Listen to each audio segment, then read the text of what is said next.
രാമസേതു എങ്ങനെ ആദംസ് ബ്രിഡ്ജായി?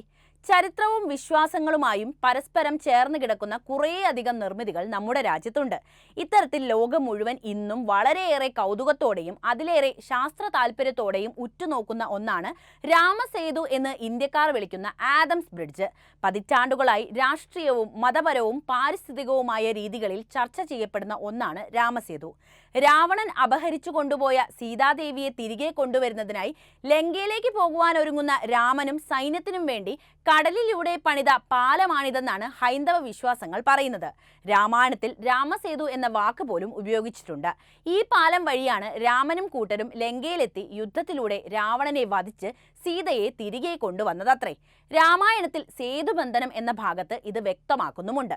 ഇന്ത്യക്കാർക്കിടയിലാണ് ഇവിടെ രാമസേതു എന്നറിയപ്പെടുന്നത്. എന്നാൽ ശ്രീലങ്കക്കാർക്കിത് ആദംസ് ബ്രിഡ്ജാണ്. ഇബൻ ഗോർദാദ്ബെയുടെ റോഡ്സ് ആൻഡ് കിങ്ഡംസ് എന്ന പുസ്തകത്തിലൂടെയാണ് പാശ്ചാത്യ ലോകം ഈ പാലത്തെക്കുറിച്ച് അറിയുന്നത്. അതിൽ അദ്ദേഹം പാലത്തെ വിളിക്കുന്നത് സേതുബന്ധായി അഥവാ കടലിന്റെ പാലം എന്നാണ്. 1030 ജീവിച്ചിരുന്ന ആൽബറൂണിയാണ് ഇതിനെ ആദംസ് ബ്രിഡ്ജ് എന്ന് വിളിച്ചതെന്ന് കരുതപ്പെടുന്നു. 1804 ഒരു ബ്രിട്ടീഷ് കാർട്ടോഗ്രാഫർ ഈ പ്രദേശത്തെ ആദംസ് ബ്രിഡ്ജ് എന്ന് വിളിക്കുന്ന ആദ്യകാല ഭൂപടം തയ്യാറാക്കി. ഇസ്ലാമിലെ ആദ്യകാല വിശ്വാസങ്ങൾ അനുസരിച്ച് ആദിമ മനുഷ്യനായ ആദം ഏദൻ പാപം ചെയ്തതിനെ തുടർന്ന് ഭൂമിയിലെത്തുകയും ആദത്തിന്റെ പാദം ഇവിടെ പതിഞ്ഞതായി കരുതപ്പെടുകയും ചെയ്യുന്നു. ഈ വിശ്വാസങ്ങളുമായി ചേർന്ന് ശ്രീലങ്കയിൽ ആദംസ് പീക്ക് എന്നൊരു കൊടുമുടിയുമുണ്ട്. ഇത് മനുഷ്യനിർമ്മിതമാണെന്ന് നിങ്ങൾ കരുതുന്നുണ്ടോ? ഇപ്പോൾ തന്നെ കമന്റ് ചെയ്യൂ.